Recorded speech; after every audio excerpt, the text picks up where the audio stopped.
नमस्कार दोस्तों, माधवपाल अकेडमी से मैं दीपक सर आपका स्वागत करता हूँ। आप लोगों को अगर मेरा पैड कोर्स लेना है, अगर आपको मेरा टीचिंग स्किल पसंद आता है तो आप क्या करें, गूगल प्ले स्टोर में जाके माधवपाल अकेडमी की एप्लीकेशन डाउनलोड करें। भगवान श्री कृष्ण इसमें बांसुरी बजाते दिखेंगे, नीचे दीपक आपको दिख जाएगा, ऊपर कृष्ण भगवान दिखेंगे, ठीक है? तो वो मेरा कोचिंग का ब्रांड लोगो है। आज मैं आपको करंट अफेयर बहुत सारा अच्छे से कवर कराऊँगा।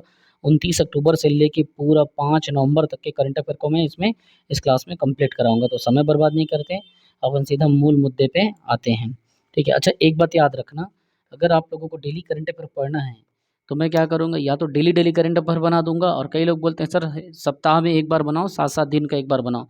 तो ये है कि आपको हर सप्ताह का करंट आपको कैसे करके मिल ही जाएगा। अगर आपको डेली पढ़ना है तो भी, या साप्ताहिक पढ़ना है तो भी, आपकी सुविधा के अनुसार जैसा आपको ठीक लगे। आप क्या करो, चैनल को सब्सक्राइब कर लो और उसके बाद कंटिन्यू करो, ठीक है? समय बर्बाद नहीं करते हैं, स्टार्ट करते हैं। मेन मैं इसमें क्या करूँगा, टोटल कहना चाहिए कि 29 से लेके 5 नवंबर तक के बीच में जितनी भी घटनाएँ हुई सबको बताऊँगा, और सारे जो है वीवीआईएमपी कैटेगरी के क्वेश्चन इसमें आपको देखने को मिलेंगे, ठीक है?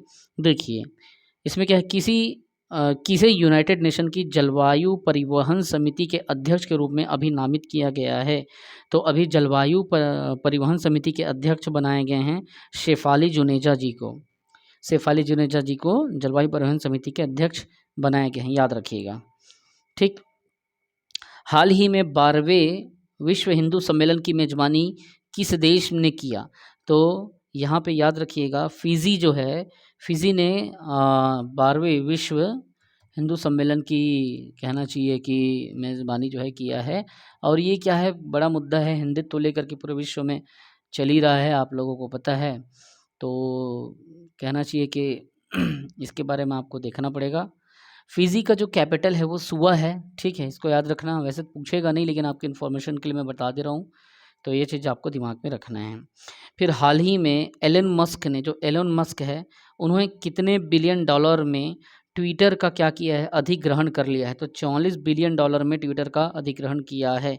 किसने किया है? तो एलन मस्क ने किया है। कितने बिलियन डॉलर में? तो 44 बिलियन डॉलर में। किसका? तो ट्विटर का अभी अधिग्रहण किया है। याद रखना, एक अच्छा मैटर है क्योंकि सोशल मीडिया सभी यूज़ करते हैं, इसलिए। ओडिशा ने किसानों के लिए पहला कृषि क्रेडिट पोर्टल लॉन्च किया है। किस देश ने किया? तो ओडिशा ने किया, मतलब किस राज्य ने किया? तो ओडिशा ने किया। याद रखिएगा, किसानों के लिए क्या, पहला कृषि क्रेडिट पोर्टल, क्योंकि एग्रीकल्चर से रिलेटेड मैटर है, किसानों से संबंधित है और राजनीति का केंद्र है, और पेपर में किसान के मुद्दों को बहुत पूछा जाता है, इसलिए इसको याद रखना है, ठीक है? एक है सिम्बेक्स अभ्यास। सिम्बेक्स अभ्यास भारत व किस देश के बीच में हुआ? तो सिंगापुर के बीच में हुआ था। अब इसमें क्या पूछ रहे हैं? सिम्बेक्स, ठीक है? तो सिम्बेक्स एक्सरसाइज जो है, इसके बारे में आपको दोनों देशों का नाम आपको याद रखना है, और कहना चाहिए कि दोनों देशों से ही इस मैटर में पूछेगा कि किन किन देशों के बीच में हुआ था, ठीक है? देश का जो सुरक्षा चक्र है या सेफ्टी साइकिल है, उसको और मजबूत करने के लिए समुद्री सुरक्षा को चाक-चौंध करने के उद्देश्य से, मतलब समुद्री सुरक्षा को मजबूत करने के उद्देश्य से इसको क्या किया था, 26 अक्टूबर के दिन इसको बंगाल की खाड़ी में किया गया था, ठीक है? किसके साथ में? तो सिंगापुर के साथ में। और कहना चाहिए कि एक और है अग्नि योद्धा अभ्यास, ठीक है? याद रखना, कौन सा? तो अग्नि योद्धा जो अभ्यास है, इसको फिर अभी करेगा, किसमें? नवंबर में करेगा। कब? तो इसको 13 नवंबर को करेगा, ये बात आपको याद रखना। तो अभी सिम्बेक्स हुआ है और अभी अग्नि योद्धा अभ्यास भी इनके बीच में होगा, ठीक है? आगे देखिए, हाल ही में शौर्य दिवस जो है कहाँ मनाया गया? तो शौर्य दिवस मनाया गया है लद्दाख में। कहाँ मनाया गया? लद्दाख में। क्या दिवस? तो शौर्य दिवस, ठीक है? तो ये दिवस का क्वेश्चन को पूछ देता है, तो इसको आपको याद रखना है कि भैया वो कहाँ मनाया गया? तो वो लद्दाख में मनाया गया। तो ये चीज़ें पूछा जा सकता है, ठीक। आगे देखिए, T20 विश्व कप के ब्रांड एम्बेसडर अभी कौन बने? तो युवराज सिंह को T20 विश्व कप के ब्रांड एम्बेसडर बनाएंगे। ऐसा भी पूछा जा सकता है कि किसे T20 के ब्रांड एम्बेसडर बने या कौन बने? तो ये युवराज सिंह को बनाए गए हैं, याद रखना। अब देखेंगे अपन 30 अक्टूबर के इंपॉर्टेंट यहाँ पे करंट अफेयर। हाल ही में पहले एशियन स्टार्टअप फेस्टिवल 2022 का उद्घाटन कहाँ हुआ? तो याद रखना, इंडोनेशिया में हुआ। ये हाल ही में पहला एशियन स्टार्टअप फेस्टिवल है 2022 का उद्घाटन कहाँ हुआ है? इंडोनेशिया में हुआ है, याद रखना। भारत व फ्रांस या फ्रांस व भारत की वायुसेना ने कहाँ संयुक्त अभ्यास किया? तो जोधपुर में किया। ठीक है, जोधपुर में किया। ये क्वेश्चन को पूछ सकता है, तो ये चीज़ दिमाग में आपको रखना है।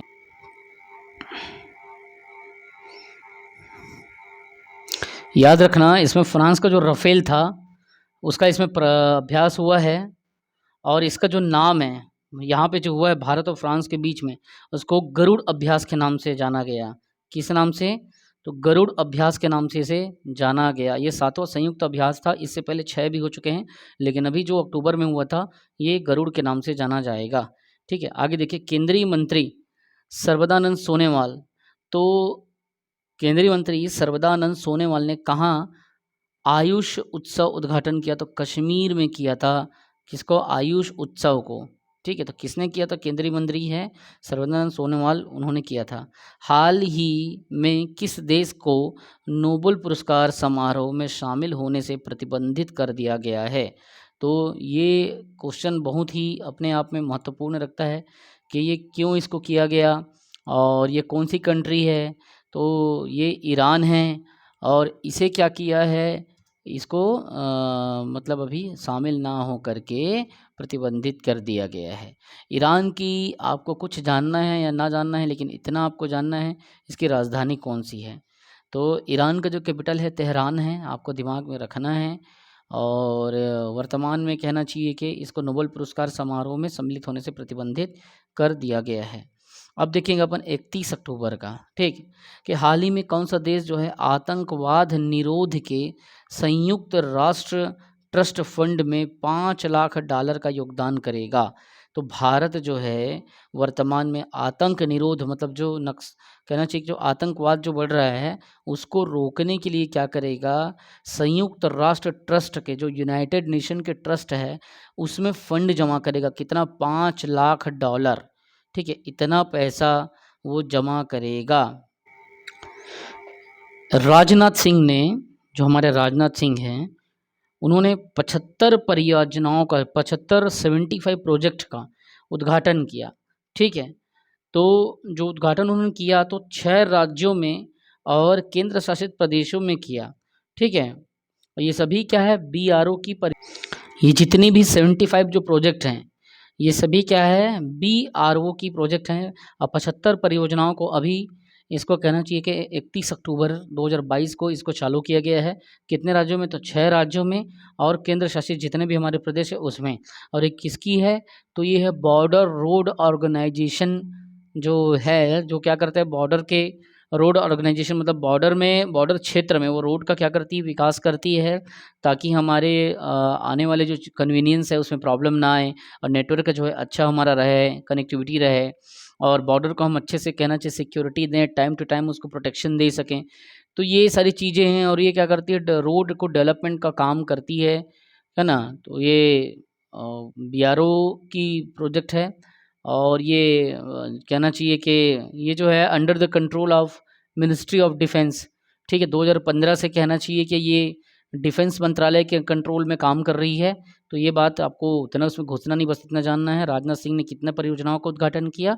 तो भैया 75 परियोजनाओं का। कितने राज्यों में? 6 राज्य और केंद्र शासित जो प्रदेश हैं उसमें। अब BRO की प्रोजेक्ट है 75 प्रोजेक्ट। ठीक है, आगे देखिएगा, हाल ही में चुनाव आयोग कहाँ 2 दिवसीय अंतर्राष्ट्रीय सम्मेलन की मेजबानी करेगा? तो जो इलेक्शन कमीशन है वो 2 दिवसीय अंतर्राष्ट्रीय सम्मेलन की मेजबानी कहाँ करेगा? न्यू दिल्ली में कर रहा है। तो ये आपको याद रखना है, हाल ही में चुनाव जो कहना चाहिए आयोग है वहाँ उसने 2 दिवसीय अंतर्राष्ट्रीय सम्मेलन की मेजबानी जो है कहाँ पे किया? तो नई दिल्ली पे। ठीक है, आगे देखना है आप, यहाँ पे नवंबर का चालू होता है। अब यहाँ से पूरे 6 नवंबर तक का मैं आपका कवर कराऊंगा। तो ये पहला क्वेश्चन है, पहला इसका करंट अफेयर का मेन पॉइंट है 1 नवंबर का।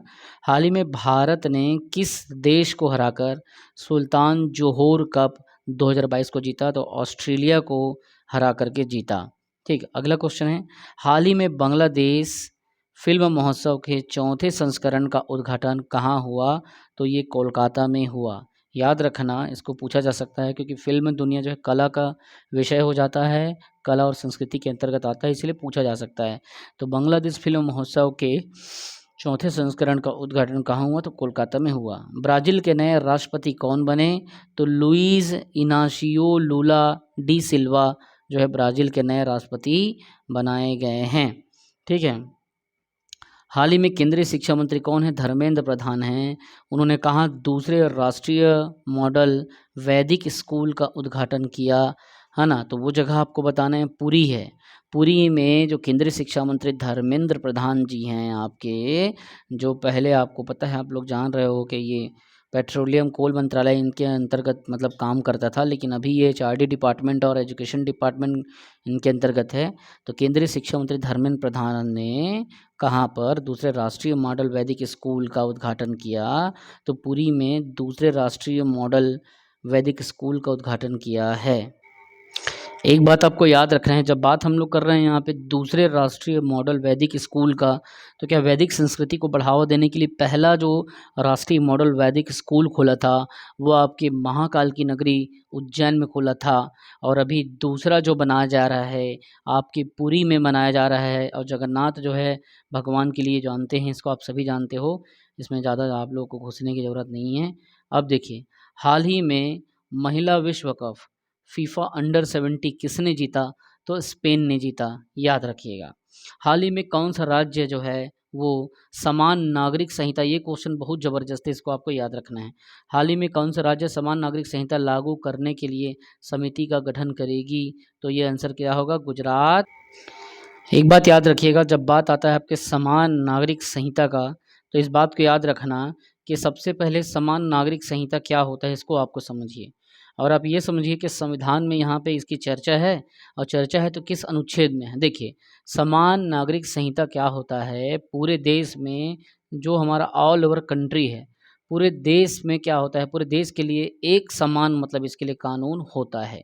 ठीक, सभी इसके लिए समान होते हैं, और सभी धार्मिक समुदाय के लिए जो विवाह होता है, तलाक होता है, या विरासत होता है, या गोद लेने इत्यादि का जो कानून होता है, उस पे एक रूपता प्रदान करने की भावना इसमें होती है। इसी को संविधान में समान नागरिक कहना चाहिए कि संहिता के रूप में जाना गया है। अच्छा, ये तो हमने समझ लिया कि समान नागरिक संहिता फलाना चीज़ है, लेकिन संविधान के किस अनुच्छेद में, किस आर्टिकल में उसका चर्चा है? तो अनुच्छेद 44 में इसका चर्चा है।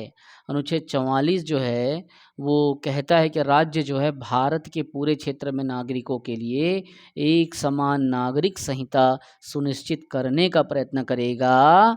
जबकि ये बात लिखा तो है, लेकिन समान नागरिक संहिता लागू नहीं है।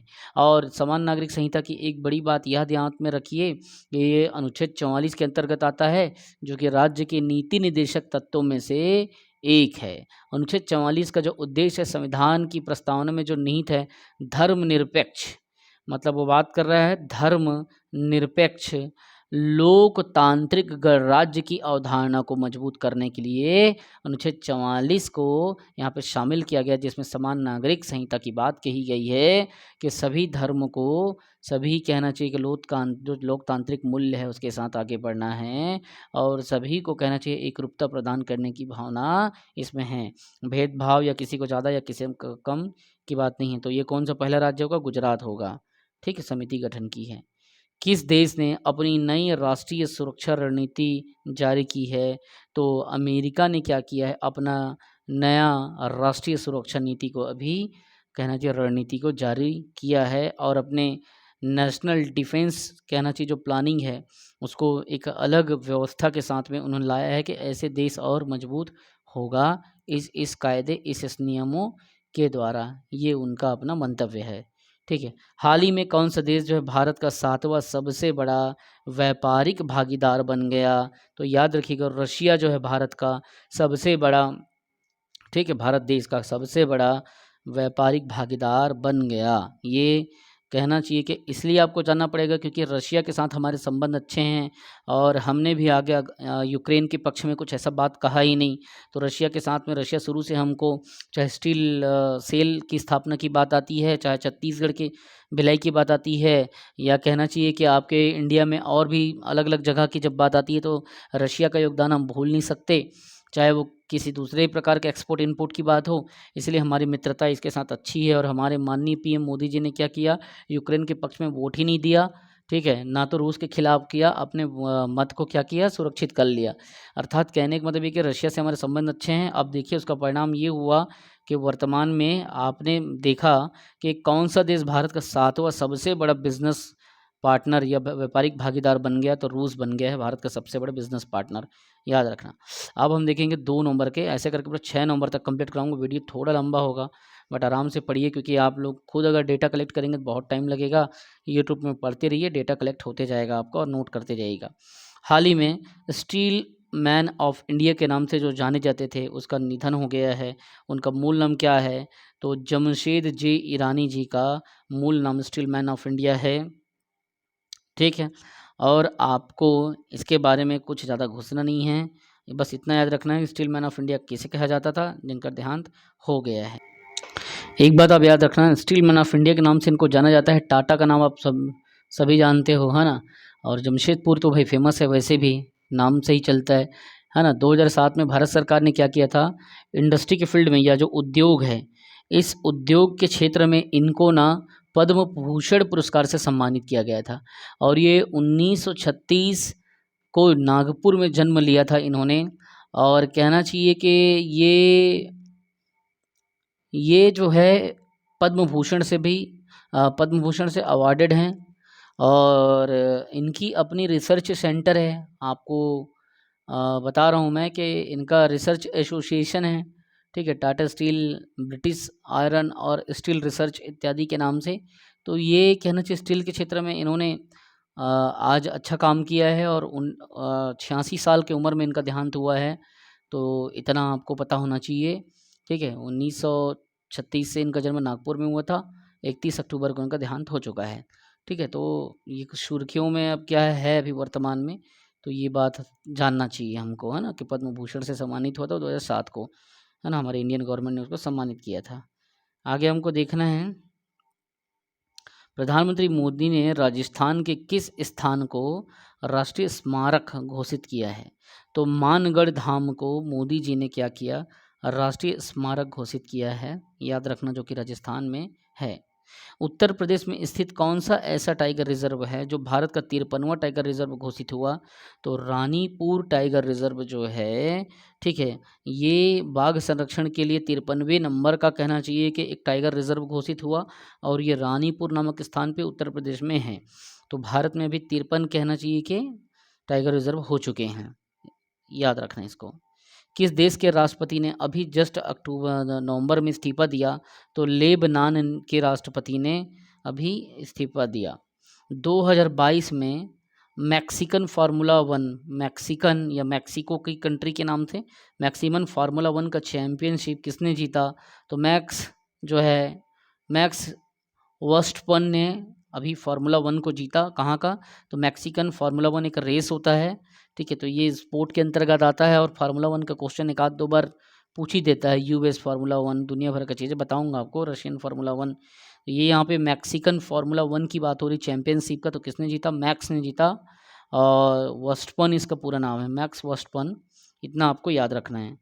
आगे देखिए, हाल ही में एससीओ शासन अध्यक्षकों की 21वीं बैठक में भारत का प्रतिनिधित्व जो है किसने किया, तो एस जयशंकर जी ने इसका प्रतिनिधित्व किया। अब ये क्वेश्चन क्यों इम्पोर्टेंट है, सबसे पहले इस बात को समझिए कि आपको जानना पड़ेगा एससीओ क्या होता है। एससीओ के जो शासन अध्यक्ष है उसकी 21वीं बैठक, 21th नंबर की बात हो रहा है, इसके भारत का प्रतिनिधित्व इसमें किसने किया, तो एस जयशंकर ने किया। तो एससीओ क्या होता है, द शंघाई कोऑपरेशन ऑर्गेनाइजेशन होता है, शंघाई सहयोग संगठन हिंदी में कहते हैं। याद रखना बेटा, इसमें कुछ बातें आपको बताऊंगा कि एससीओ के अंतर्गत, जो एससीओ है इसके अंतर्गत क्या बातें मायने रखती है। तो इसमें आप लोगों को ये जानना है ये ये जो है टोटल कहना चाहिए कि जो ग्लोबल जीडीपी है, वैश्विक जीडीपी का 30% का जीडीपी इसके अंतर्गत आता है। ठीक, कितने परसेंट का? 30% का जीडीपी जो है एससीओ के कंट्रीज़ के अंतर्गत आता है, पहला बात। दूसरा, इसमें जो पॉपुलेशन है पूरे विश्व का 40% की जनता अर्थात पॉपुलेशन इसके अंतर्गत आता है। 30% जीडीपी आता है, 40% का पॉपुलेशन इसके अंतर्गत आता है। एक बात याद रखना, इसमें जो यूरेशिया का, यूरोप और एशिया का जो हिस्सा है वो 60% आता है। हालांकि ये 60% इम्पॉर्टेंट नहीं है, जीडीपी और पॉपुलेशन को देखा जाता है कि संघाई सहयोग संगठन के अंतर्गत कितने परसेंट जीडीपी कवर होता है पूरे विश्व का। 30% ये बात पूछा जाता है, और 40% की जनसंख्या इसमें कवर होता है, ये बात आपको जानना पड़ेगा। ठीक है, अब आपसे ये बात पूछा जाए कि एससीओ का फुल फॉर्म क्या होता है, ठीक है, तो आप बता सकते हो? बता सकते हो कि नहीं बता सकते हो? कितना है, कितना क्या है फुल फॉर्म इसका? क्या है भाई फुल फॉर्म, बताओ चलो। एससीओ का फुल फॉर्म क्या होता है? देखिए, मैं एक बात और आपको बताना चाहता हूँ एससीओ के बारे में। एक तो मैंने आपको यहाँ पे जीडीपी बता दिया और बाकी चीज़ें बता दिया, ठीक है। लेकिन अगर इसकी स्थापना पूछता है, इसकी स्थापना पूछेगा तो आपको 1996 लेना है। क्या लेना है? 1996 में इसकी स्थापना हुई, आपको ये बात लिखना है, ठीक है। और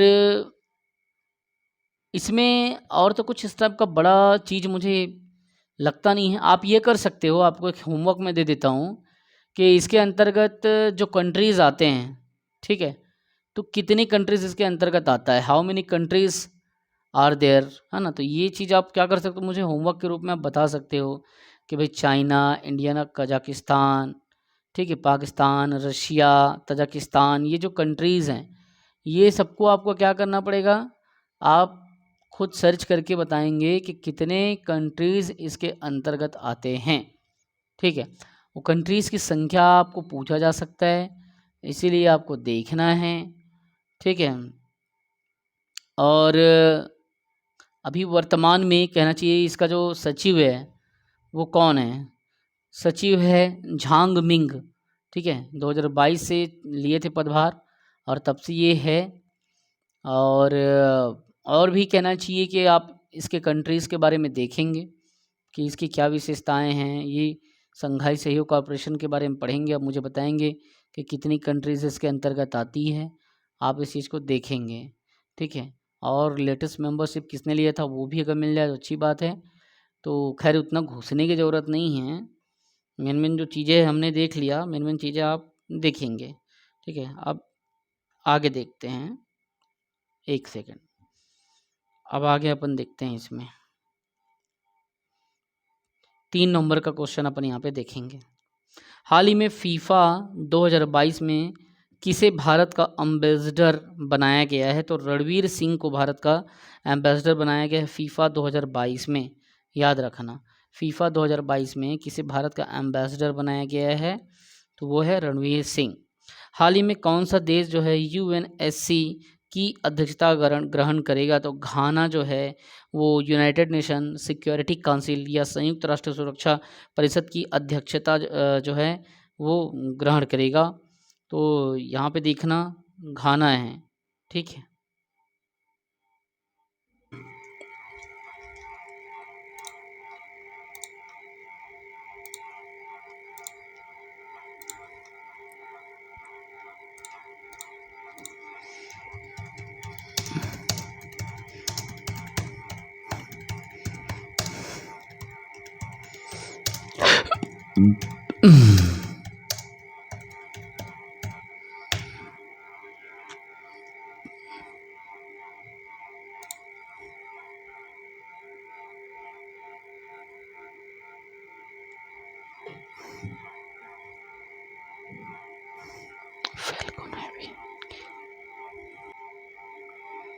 इसका जो नाम है दुनिया का सबसे शक्तिशाली रॉकेट का जो नाम है वो है फैल्कन हैवी।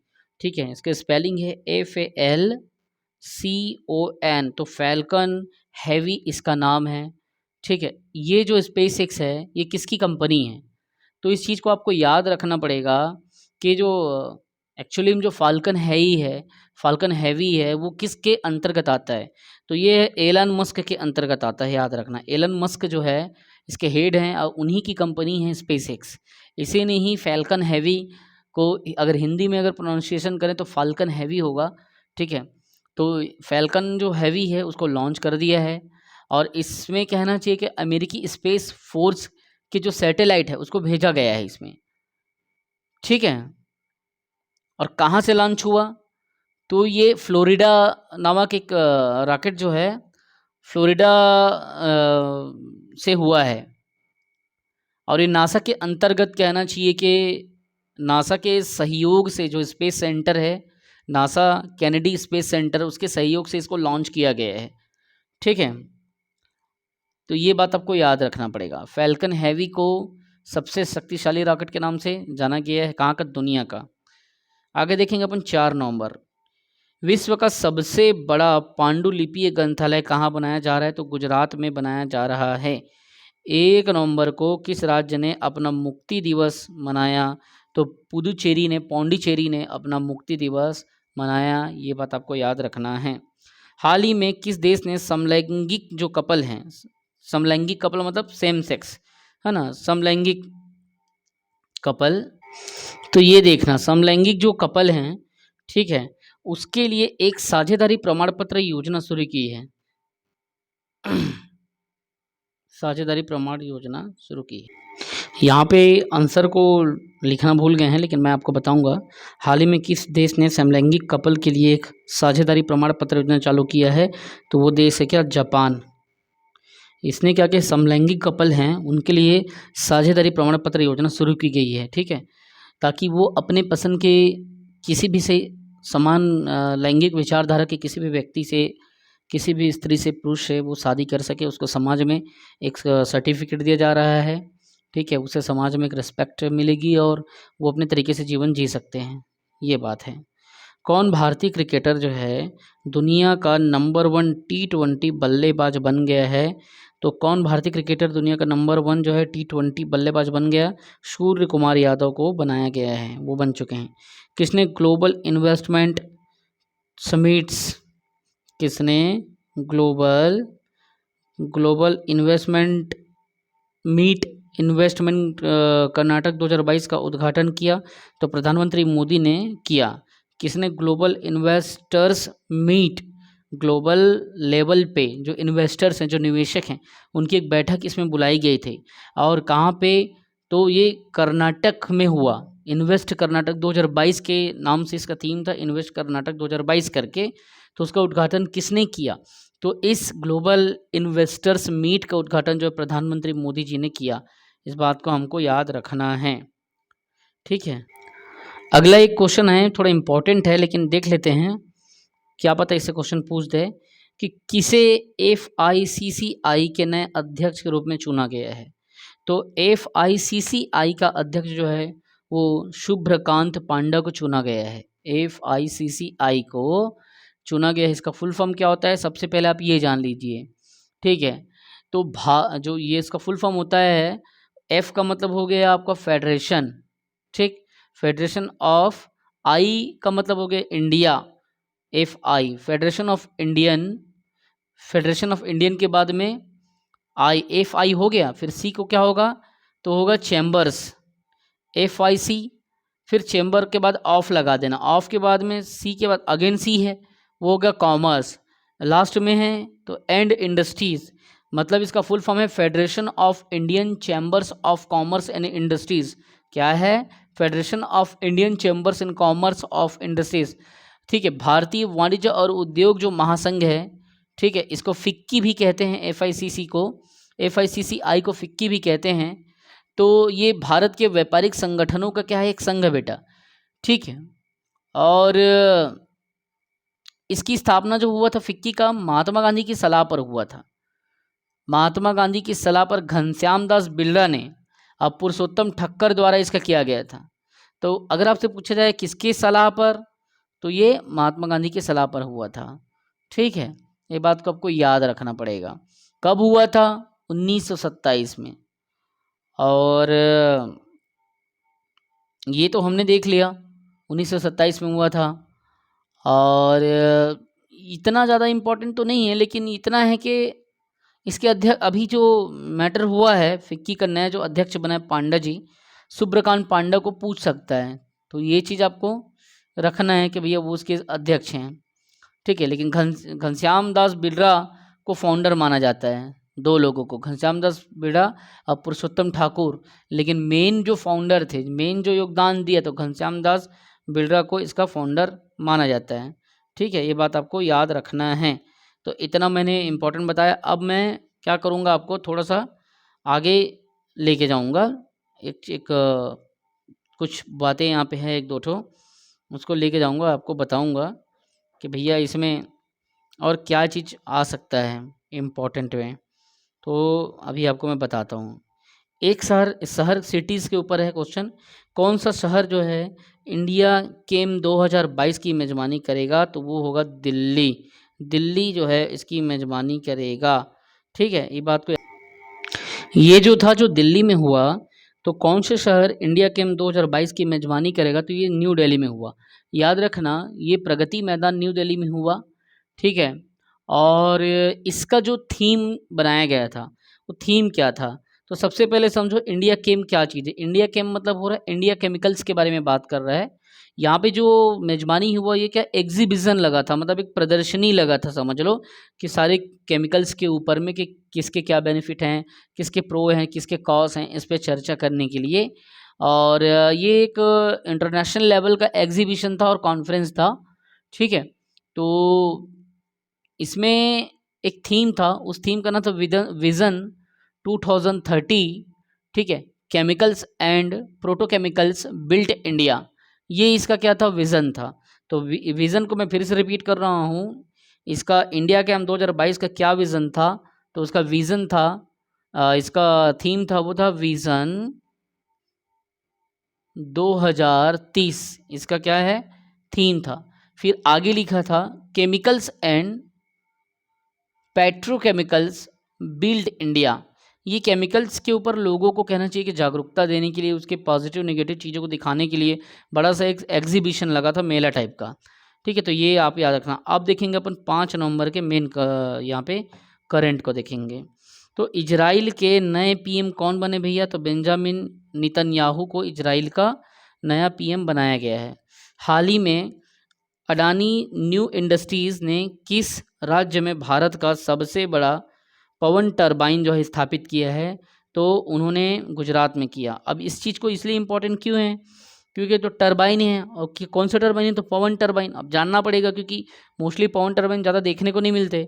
तो हाल ही में अडानी न्यू इंडस्ट्रीज़ ने किस राज्य में भारत का सबसे बड़ा पवन टरबाइन मतलब स्थापित किया? तो गुजरात में सबसे बड़ा, अब कम समझ लो, पवन जो चक्की है, पवन टरबाइन है, उसकी स्थापना हो चुका है।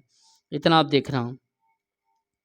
हाल ही में आईसीसी T20 वर्ल्ड कप के इतिहास में हैट्रिक लेने वाले पहले खिलाड़ी कौन बने? तो विराट कोहली जो है हैट्रिक लेने वाले पहले खिलाड़ी बने। किसमें? तो हाल ही में आईसीसी T20 वर्ल्ड कप इतिहास में हैट्रिक लेने वाले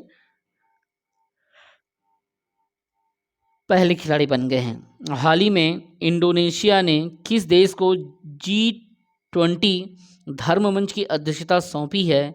तो इंडोनेशिया ने क्या किया? भारत को G20 धर्म संघ की अध्यक्षता भारत को सौंपी है इंडोनेशिया ने। हाल ही में किस देश में सबसे लंबी यात्री ट्रेन चलाई गई? तो ये स्विट्ज़रलैंड है, जिसको सबसे लंबी यात्री ट्रेन का गौरव अभी तक प्राप्त हो चुका है। तो मैं आशा करता हूँ दोस्तों, मैं इतना मेहनत करता हूँ, इतने सारे डेटा और कंटेंट आपके लाता हूँ, आप क्या करो, सबसे पहले माधव पहल एकेडमी का एक प्ले स्टोर में जा कर के एप्लीकेशन डाउनलोड कर लो, जहाँ पे आपको भगवान कृष्ण ऐसे बांसुरी बजाते हुए दिखेंगे, नीचे दीपक रहेगा, आप देख के समझ जाएंगे कि ये मुरली को बजा रहे हैं माधव जी अर्थात भगवान कृष्ण। नीचे दीपक दिया आपको जैसे जलता दिख जाएगा।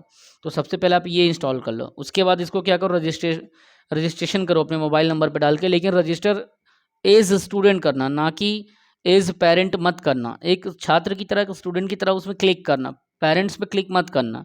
उसके बाद में जो भी आपको पसंद का कोर्स चाहिए आप उसको वहाँ से क्या करो, कोर्स को परचेज़ कर लो अपने पसंद के अनुसार से। तो ये चीज़ें आपका हेल्प करेगा बहुत ज़्यादा, ठीक है। बाकी आगे करंट अफेयर डेली अगर पढ़ना है तो आप क्या करें, चैनल को सब्सक्राइब कर दें, ठीक है। और आपको किसी भी मुद्दे मुझसे जानकारी चाहिए तो आप डिस्क्रिप्शन में सारा चीज़ देख सकते हैं, मेरा कॉन्टैक्ट नंबर देख सकते हैं, मेरा डिटेल देख सकते हैं। फिर भी मैं आपको बता रहा हूँ, मेरा mobile number 9575204321। I repeat it, 9575204321। ये मेरा मोबाइल नंबर है। आपको किसी भी प्रकार का जानकारी चाहिए तो आप इसमें मेरे को व्हाट्सअप करें। देखिए कॉल करने में क्या दिक्कत है, डेली बहुत कॉल आते हैं, मैं सब कॉल को रिसीव नहीं कर पाऊंगा, लेकिन व्हाट्सअप पे क्या है, मेरी टीम बैठी हुई है, आईटी मैनेजर बैठे हैं, वो टाइम पे आपको रिप्लाई देंगे, सारी इंक्वायरीज आपके सॉल्व करेंगे। और सीजीपीएससी का, सीजी व्यापम का कम्प्लीटली फुल लेंथ क्लासेस चल रहा है, तो उस पर बिल्कुल आप फोकस करें, जिसको एकदम डिटेल में डील कराया जाएगा। आप जीएस के पोर्शन यहाँ से पढ़ लें, देख लें कि मैं कैसे पढ़ाता हूँ, इतिहास का, संविधान का, अर्थव्यवस्था का, बहुत सारी चीज़ों का, हम छत्तीसगढ़ की जनजाति का बहुत सारे चीज़ों का फ्री क्लासेस डाला है हमने, तो वहाँ से आप इसको क्या करें, डील करें, देखें, ठीक है। और आपको करंट अफेयर को क्या किया जाएगा, पूरे 7 दिन का एक साथ आपको दिया जाएगा, संडे संडे को, या कोशिश करूँगा हर 2-2 दिन में दे दूँ, या हर 1-1 दिन में दे दूँ। 1-1 दिन तो संभव नहीं हो रहा है, काम बहुत है मेरे पास, तो हर 2-2 दिन में देने की कोशिश करूँगा। अगर 2-2 दिन में नहीं होगा तो 7-7 दिन में दूंगा, लेकिन पूरा निचोड़ के जो VVIMP के अंतर्गत आता है, मैं इस करंट को आपको दूंगा। सबसे पहले आप क्या करें, प्ले स्टोर से आप इंस्टॉल कर लें अपना माधव पहल एकेडमी एप्लीकेशन, अपने पसंद का कोर्स वहाँ से खरीदें और घर बैठ के क्वालिटी एजुकेशन का लाभ लें, सीखें। एक बार हमें भी मौका दें, इतने जगह पे आपने पढ़ा, इतने चीज़ों को देखा, इतने सारी किताबें सबके पास होती है, लेकिन एक सही मार्गदर्शक से जो होता है वो आपको गाइड करेगा, ठीक है। अभी तक मैंने टोटल 11 एग्ज़ाम क्रैक किया है ना, 6 CGPSC मेंस मैंने लिख लिया, 1 इंटरव्यू मैंने लिख लिया। वर्तमान में मैं इंडियन रेलवे पे क्या है पोस्टेड हूँ, और मैंने अभी इकोनॉमिक सर्वे की बुक राइटिंग भी कर ली है। सिर्फ 70 रुपये में मैं उसको आपको दे रहा हूँ, 450 पेज की बुक को सिर्फ 16 पेज में मैंने ख़त्म किया है मेन कंटेंट को। अगर आपको इकोनॉमिक सर्वे की मेरी बुक चाहिए तो आप तुरंत क्या करो, प्ले स्टोर को डाउनलोड में जाओ, माधव पहल एकेडमी का एप्लीकेशन डाउनलोड करो और अपने पसंद का कोर्स वहाँ से खरीदो, और पूरा शिद्दत के साथ में पढ़ो। हॉस्टल वार्डन भी है, फिर आपका कहना चाहिए कि व्यापम है, फिर आपका PSC है, असिस्टेंट टीचर है, सारे कोर्सेस मिलेंगे उसमें। सिर्फ इतिहास का पढ़ना है तो भी मिलेगा, सिर्फ संविधान का पढ़ना है तो भी मिलेगा, हर चीज़ मिलेगा। अर्थव्यवस्था का पढ़ना है वो भी मिलेगा, ठीक है। कम्बो पढ़ना है कम्बो पढ़ लो, तो ये सारी चीज़ें हैं। और मैं आशा करता हूँ अगर मेरा मेहनत आपको पसंद आ रहा होगा तो आप क्या करेंगे, मुझे सपोर्ट करेंगे, और प्लीज़ चैनल को लाइक शेयर सब्सक्राइब करें ताकि आपके माध्यम से लोगों को जानकारी मिल सके, ठीक है। तुरंत आप मुझे इसमें व्हाट्सअप करें 9575204321, इस नंबर पे तुरंत मेरे को व्हाट्सअप करें। और उसके बाद में मुझसे सारे अपने इन्फॉर्मेशन को शेयर करें, डाउट्स को क्लियर करें। किसी भी प्रकार की परीक्षा की रणनीति संबंधी दिक्कत है मुझे मैसेज करें, कॉल करें, मैं कोशिश करूँगा कि आपको टाइम दूँ, आपके प्रॉब्लम को सॉल्व कर सकूँ। जय हिंद।